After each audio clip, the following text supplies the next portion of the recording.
The vote had already been cast when Joran Vex walked into the briefing chamber. 12 alien cadets sat in a perfect semicircle, their advanced biosuits gleaming under the artificial lights of the orbital training station. Neural implants blinked softly at their temples. Atmospheric processors hummed quietly in their chest plates. Each species represented the pinnacle of their respective evolutionary paths, enhanced, augmented, optimized for survival in any environment the galaxy could throw at them. They looked at him with expressions ranging from mild disgust to open contempt. "The motion has been approved," announced Nirox, the Zelthani tactician, whose metallic skin reflected the chamber's lights like liquid mercury. His voice carried the cold precision of someone accustomed to being obeyed. 12 votes in favor, 0 against. The human transfer will complete his final assessment alone. Joran stood in the doorway, his simple gray training suit a stark contrast to the shimmering technology surrounding him. No implants marked his skin. No processors regulated his breathing. His only equipment was a standard-issue utility belt and the kind of basic survival gear that most species had abandoned centuries ago. "Understood," he said quietly. Vela, a Karathi female with crystalline features and optical enhancements that made her eyes look like cut gems, shifted uncomfortably. "It's not personal, Joran. It's practical. Your biology is primitive," finished Drux, the heavily muscled Braxian whose exoskeleton amplified his already impressive strength. "You can't regulate atmospheric pressure. You can't process toxins. You can't even see in proper spectrum ranges." He leaned forward, his voice dropping to a growl. "You're a liability." Other cadets murmured agreement. The insect-like Thesari twins clicked their approval. An aquatic Nalan gurgled something that his translator rendered as evolutionary dead end. Joran's expression didn't change. He looked at each of them in turn, his brown eyes steady and calm. When he finally spoke, his voice was barely above a whisper. "Then I'll survive alone." The words hung in the air like a challenge none of them understood yet. Nirox stood, his movements precise and calculated. "The assessment zone is designated as Shatterland 7, volcanic terrain, unstable geology, atmospheric toxins, and thermal variations that would kill most unaugmented species within hours." He paused, studying Joran's face for any sign of fear. "The survival window for completion is 72 hours. Failure results in immediate expulsion from the Academy." "And if I succeed?" "You won't," Drux said simply. Minutes later, they were calling his name on emergency channels. The Shatterlands stretched below them like a vision of hell made manifest. Jagged peaks of obsidian thrust up from valleys filled with sulfurous mist. Streams of lava traced glowing veins across the landscape, while geysers of superheated steam erupted at irregular intervals. The very air shimmered with heat distortion and toxic gases. The transport ship hovered at the designated drop point, its sensors painting the terrain in detailed holographic displays. Each cadet's augmented reality system immediately began cataloging hazards, calculating optimal routes, and adjusting their biosuit parameters. "Atmospheric composition is 37% toxic," reported the ship's AI. "Thermal variations range from -40 to +200 degrees Celsius. Seismic activity is classified as extreme." Nirox nodded, his tactical implants already processing hundreds of variables. "Standard protocol. We establish a base camp at grid 77, then proceed in formation to the extraction point." He gestured to the holographic display. "Estimated completion time? 18 hours. The other cadets checked their equipment with practiced efficiency. Vela's environmental suit sealed itself with a soft hiss. Drux's strength amplifiers ran through their calibration sequence. The Thesari twins synchronized their hive mind communication arrays. Joran stood apart from the group, adjusting the simple cloth mask that covered his nose and mouth. His hands moved to the basic tools on his belt: a knife, a coil of rope, a small metal canister, and what looked like a primitive compass. No displays flickered, no systems hummed. "Pathetic," muttered one of the cadets. The transport's loading ramp descended, and immediately the chamber filled with the acrid smell of sulfur and superheated rock. The alien cadets' suits automatically adjusted, filtering the air and regulating temperature. Joran simply pulled his mask tighter and stepped forward. "Remember," Narox called out as they prepared to deploy, "we work as a team. No individual heroics. No." He stopped. Joran had already dropped from the transport and was walking away from the group, heading not toward the established safe route, but toward a ridge of cracked stone that pulsed with underground heat. "Where is he going?" Vela asked, her optical enhancements tracking his movement. Drux laughed, a sound like grinding metal. "To die, probably. Good riddance." They watched as Joran paused at the base of the ridge, knelt, and pressed his hand against the ground. He stayed like that for nearly a minute, perfectly still, as if listening to something none of them could hear. Then he stood and disappeared over the ridge. "Forget him," Narox said. "We have our own mission." Minutes later, Joran veered away from the main trail, tracking something only he seemed to notice. The alien cadets moved through the Shadowlands with mechanical precision. Their suits monitored every breath, every heartbeat, every fluctuation in the hostile environment around them. Holographic maps updated in real time, showing safe passages and optimal routes. They were a walking testament to thousands of years of technological advancement. For the first hour, everything went according to plan. "Thermal readings are stable," reported Vela, her enhanced vision scanning the horizon. "No immediate geological threats detected. Atmospheric processors are functioning at optimal efficiency," added one of the Thessari twins. "Toxin levels are manageable." Narox felt a surge of satisfaction. This was how survival should work: calculated, methodical, relying on proven systems and superior technology. The human's primitive approach would see him dead within hours, while they would complete the assessment with textbook efficiency. The first sign of trouble came as a vibration through the ground. "Seismic activity," announced Drux's exoskeleton. "Magnitude 3.2, increasing." The cadets paused, their suits automatically adjusting for the shifting terrain. Warning displays flickered to life, showing fault lines and unstable ground ahead. "Rerouting," Narox said, his tactical implants calculating a new path. "We'll circle around the unstable zone." But as they moved, the vibrations grew stronger. The ground beneath their feet began to crack, revealing veins of molten rock. Gases hissed from newly opened fissures, and their atmospheric processors worked harder to filter the increasingly toxic air. "This doesn't match the geological surveys," Vela said, her optical enhancements flickering as they tried to process the changing landscape. "Equipment malfunction?" suggested one of the Thessari twins. "Negative," Narox replied, but his voice carried a note of uncertainty. "All systems are functioning normally." The second hour brought new problems. Communication arrays began experiencing interference. Navigation systems started providing conflicting data. What should have been a straightforward trek through mapped terrain became a confusing maze of false readings and system errors. "Something's affecting our electronics," Vela reported, tapping her optical implants. "I'm getting visual distortions." Drux's exoskeleton made a grinding sound. "Strength amplifiers are operating at reduced capacity. Unknown interference pattern."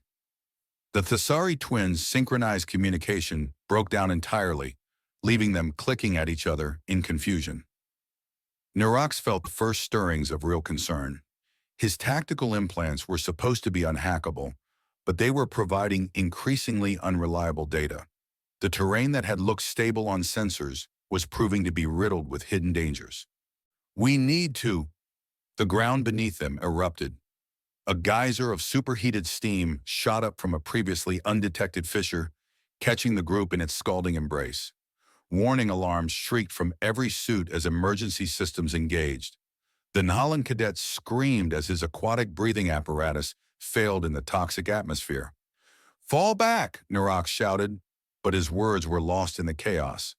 That's when they heard it, a sound that cut through the roar of escaping gases and the wail of emergency systems. A voice, calm and clear, cutting through the chaos. "Grid 77 is compromised. There's a thermal vent network beneath the entire sector." It was Joran's voice, transmitted on the emergency frequency. "Repeat, Grid 77 is a thermal trap. Seismic activity is triggering cascading failures. You need to evacuate immediately. Narok's tactical implants processed the human's words, and suddenly the chaotic sensor readings began to make sense. The mysterious interference wasn't system failure. It was the planet itself generating electromagnetic pulses that disrupted their technology. How does he know that? Vela gasped, her optical enhancements flickering wildly. Impossible, Drux growled, but his exoskeleton was already moving, carrying him away from the erupting ground. The third hour brought a revelation that shattered everything they thought they knew about survival. They had mocked him. Now they were calling him. Joran crouched on a ledge of volcanic glass, watching the alien cadets stumble through the valley below. His simple cloth mask filtered the worst of the toxic gases, while his unaugmented eyes tracked patterns in the rising steam that their sophisticated sensors couldn't detect. He'd been tracking the thermal vents since the moment he'd touched the ground. The vibrations told him everything: where the underground chambers were building pressure, which fissures were stable, how the planet's geology was shifting in response to the morning's seismic activity. It was all there in the rock, in the way the ground transmitted heat, in the subtle changes in air pressure that came before each eruption. His home planet had been volcanic too, before the terraforming projects made it safe and sterile. He'd grown up reading the Earth's moods, learning to listen to warnings that machines couldn't hear. The cadets below were in trouble. Their sophisticated suits were failing them in ways their designers had never anticipated. The electromagnetic interference from the planet's core was disrupting their systems, leaving them blind and confused in an environment that punished mistakes with death. He could let them fail. They'd voted to expel him, after all. Called him primitive, a liability, an evolutionary dead end. But that wasn't why he was here. Joran stood, adjusted his gear, and began his descent toward the chaos below. His movements were careful, deliberate, using handholds and footholds that his naked eyes could see but their enhanced vision couldn't distinguish from the surrounding rock. "Joran Vex to all cadets," he said into his simple radio. "I'm coming to your position." The response was immediate and desperate. "Joran!" Vela's voice crackled through the interference. "We can't see you. Our optical systems are—" "I know," he replied calmly. "Follow my voice. Move 30 meters east of your current position. The ground there is stable." "How can you possibly know that?" Narox demanded, his tactical implants screaming warnings about the unstable terrain. "Because I can feel it," Joran said simply. He reached the first cadet, one of the Thessari twins, who was trapped between two spreading fissures. The insect-like being's sophisticated carapace was designed to withstand enormous pressures, but the toxic gases were overwhelming his breathing apparatus. Joran didn't hesitate. He grabbed the alien cadet and half-carried, half-dragged him to safer ground. The Thessari's weight was considerable, but Joran had been lifting rocks and carrying supplies through harsh terrain since he was a child. His muscles weren't augmented, but they were conditioned by a lifetime of actual work. "Your breathing filter is clogged," he told the Thessari, examining the alien's equipment. "Here." He removed a small cloth from his belt, tore it into strips, and fashioned a crude but effective filter. "This will work better in this environment." The Thessari stared at him in bewilderment, but his breathing immediately improved. "Joran!" Another voice, high and panicked. The Nullan cadet was struggling as his aquatic breathing system failed completely in the toxic atmosphere. Joran reached him just as the alien's knees buckled. The aquatic being's gills were sealed shut, his internal pressure regulation systems overwhelmed by the planet's hostile environment. "You need to breathe like a land dweller," Joran said, supporting the failing cadet. "Small, shallow breaths. Don't fight the atmosphere. Work with it." He guided the Nullan through the basic breathing exercises that every human child learned, techniques for managing oxygen intake in thinner toxic air. The alien's panic subsided as his body adapted to the new rhythm. "How did you know to do that?" the Nullan gasped. "Same way I know you're going to make it," Joran replied. "You're stronger than you think." One by one, he reached the scattered cadets. Each time, their sophisticated equipment had failed them in ways that simple knowledge and observation could overcome. Their suits couldn't read the planet's geological patterns, but his hands could feel the vibrations through solid rock. Their optical enhancements couldn't penetrate the rising steam, but his eyes could track the air currents that revealed safe passage. Vela was the last. Her crystalline features were cracked from thermal stress, her optical implants sparking intermittently. She sat in the shadow of a basalt outcropping, her suit's environmental systems cycling through failure modes. "I can't see," she whispered as Jorn approached. "Everything's just noise." "That's because you're looking too hard," he said gently. He knelt beside her and carefully disconnected her optical enhancements. "Try now." She blinked, and her natural eyes, unused for years, slowly adjusted to the filtered light. The world looked different without the constant overlay of data and analysis. Simpler, more immediate. "I can see the path," she said in wonder. "It was always there," Jorn replied. The squad didn't understand his tactics. They just followed his lead. The evacuation from the thermal zone took 3 hours. Without their technological advantages, the alien cadets had to rely on the most basic forms of survival: careful observation, steady nerves, and trust in their guide. Jorn led them through passages that their sensors had marked as impassable, over terrain that their navigation systems had declared too dangerous to cross. Every step was tested, every route verified by methods that had nothing to do with advanced technology and everything to do with understanding the natural world. "How do you know where to go?" Drux asked as they paused to rest in the shade of a lava tube. His exoskeleton was powered down to conserve energy, leaving him feeling strangely vulnerable in his own skin. "The same way you know how to breathe," Jorn replied. "It's not complicated. You just have to pay attention." He pointed to a distant ridge where heat shimmer danced above the rocks. "See how the air moves there? That tells you where the thermal vents are. Watch the way the rock changes color. That shows you where the stress fractures are developing." The cadets looked where he pointed and slowly began to see the patterns they'd missed before. Without the constant input from their systems, their natural senses started to reassert themselves.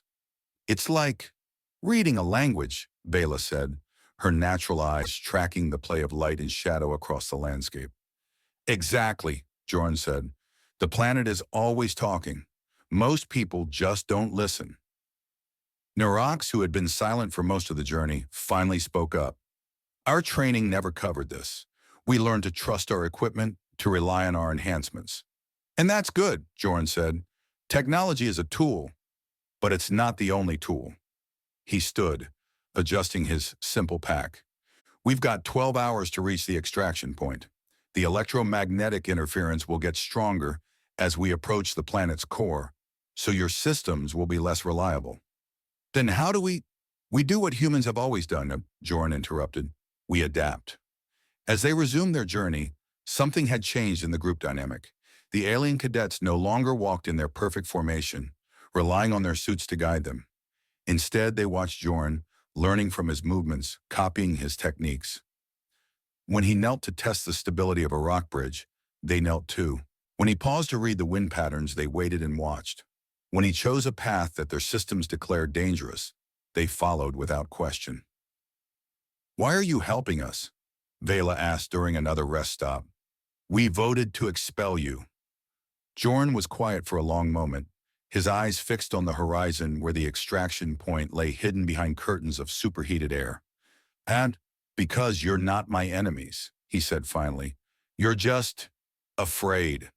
"Afraid?" Drux's voice carried a note of offense. "We're not afraid. We're evolved, enhanced, superior." "You're afraid of being primitive," Jorn said gently. "Afraid of being basic, unenhanced, ordinary." He looked at each of them in turn. "But there's nothing wrong with being ordinary. Sometimes ordinary is exactly what you need." The words hung in the air like a challenge, but this time it was different. This time they were beginning to understand. Jorn had no rank, but now he had command. The path to the extraction point led through a maze of interconnected lava tubes, the only route that avoided the worst of the electromagnetic interference. The tubes were narrow, winding, and filled with obstacles that no amount of technology could overcome.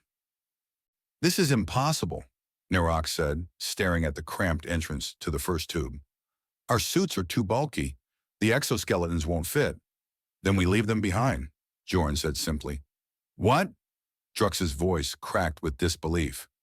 "These systems are what keep us alive." "No," Joran corrected. "You keep you alive. The systems just help."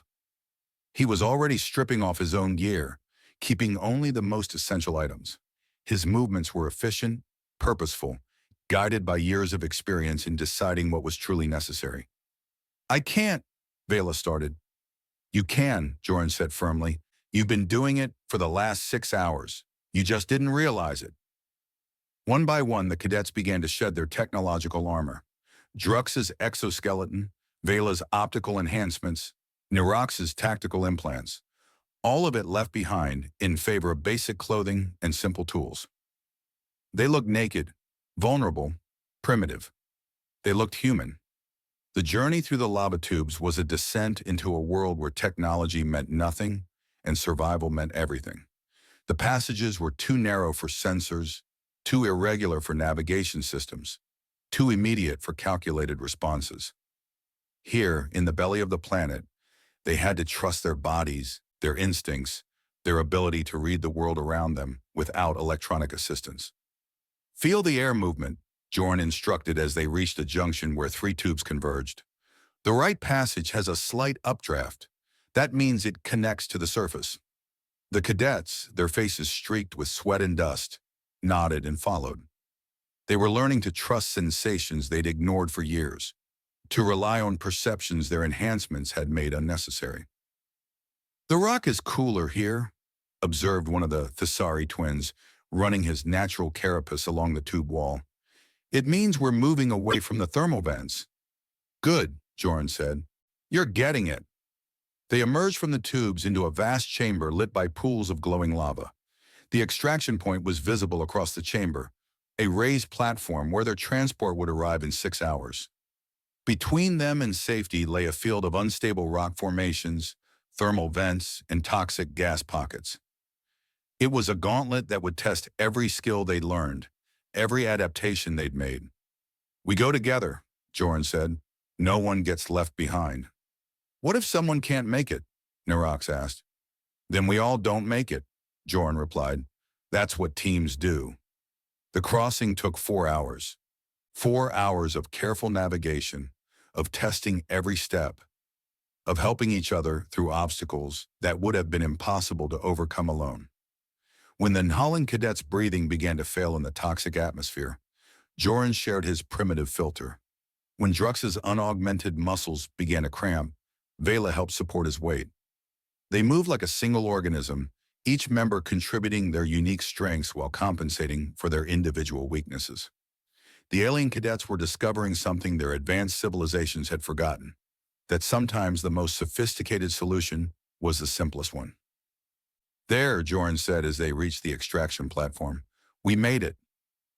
The cadets collapsed onto the solid metal surface, their bodies exhausted, but their spirits strangely elevated. They had survived not because of their technology, but in spite of it. They had succeeded not because they were superior, but because they had learned to be ordinary.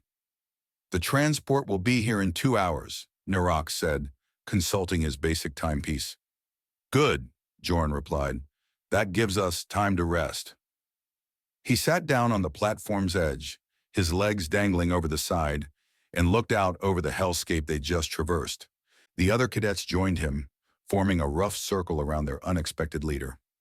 "Joran," Vela said quietly, "what you did back there, in the tubes, you could have left us behind, made it easier for yourself." "No," he said, "I couldn't."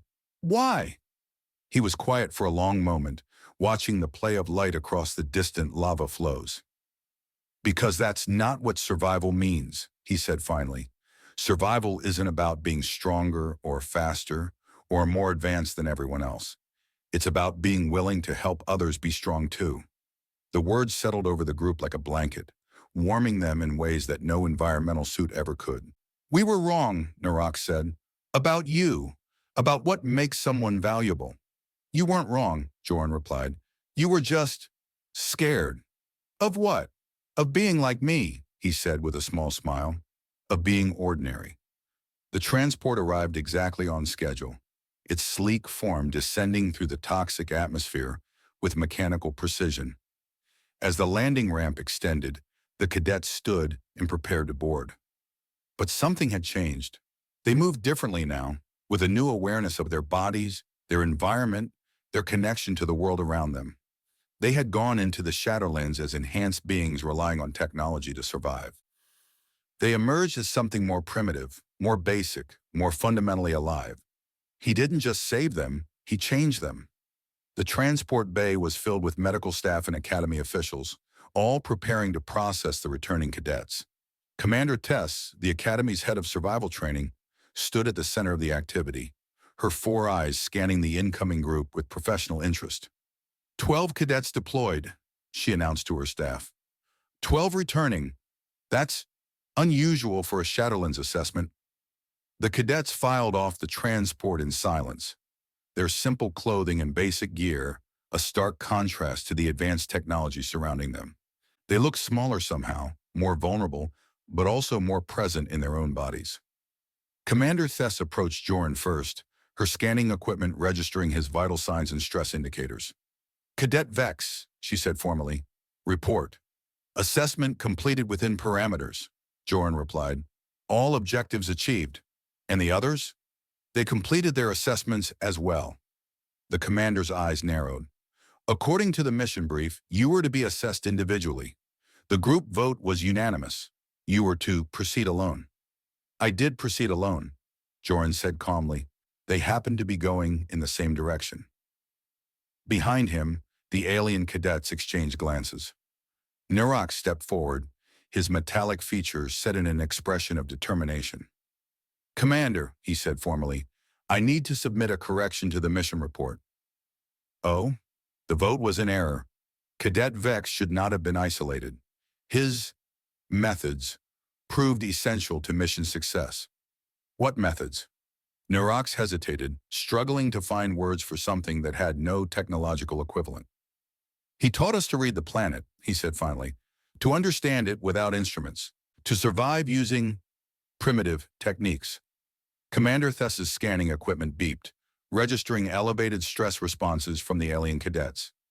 Not the stress of trauma or failure, but the stress of profound change. Primitive techniques, she repeated. Yes, Vela said, joining the group. He showed us how to navigate without sensors, how to read weather patterns with our natural senses, how to work as a team without communication systems. And these techniques were effective? More than effective, Drux said, his voice carrying a note of wonder. They were elegant, simple, direct. The commander looked at each of the cadets in turn, her professional assessment software trying to process what she was seeing. The data didn't match any previous patterns. These cadets had succeeded in ways that their training hadn't prepared them for. I see, she said finally.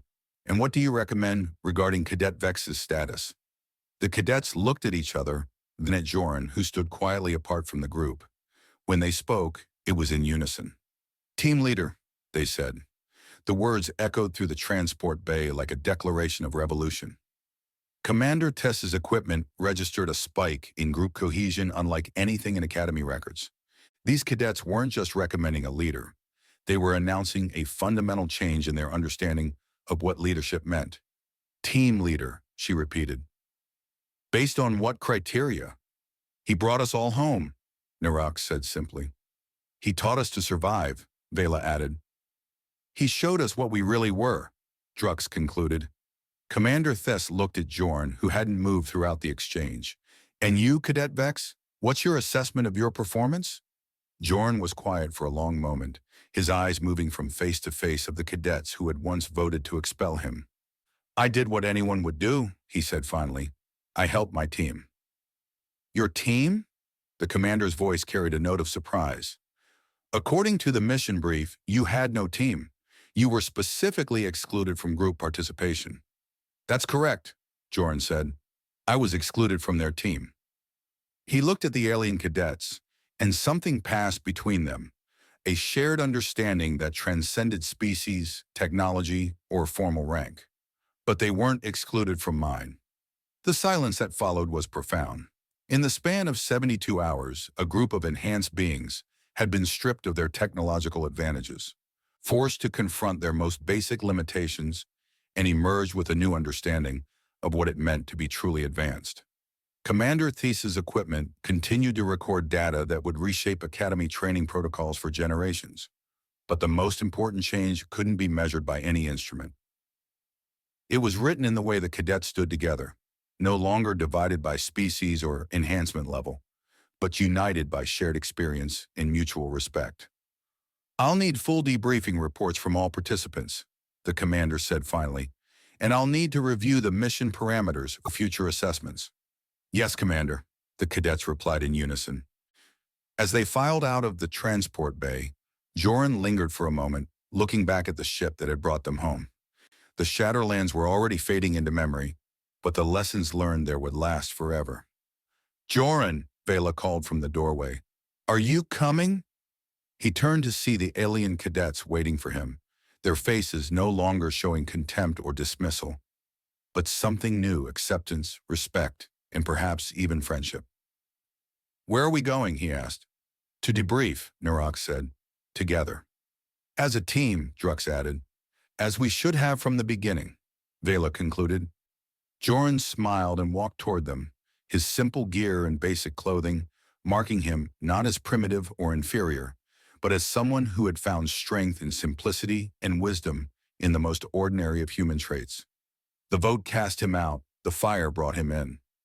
And in the depths of the Shatterlands, 12 alien cadets had learned that sometimes the most advanced thing you can do is remember how to be basic, how to be ordinary, how to be fundamentally, essentially alive.